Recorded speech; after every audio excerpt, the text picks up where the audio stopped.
I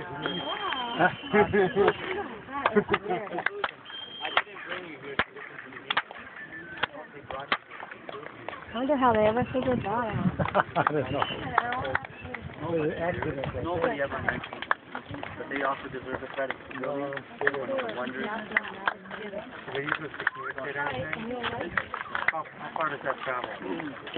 And you know, it's only here in the middle, because if you pop over there, or where we were, you can hear nothing. This is no coincidence. You can hear it much, much louder on that side. You cannot hear it on this side. 4,000 rocks. Whoa!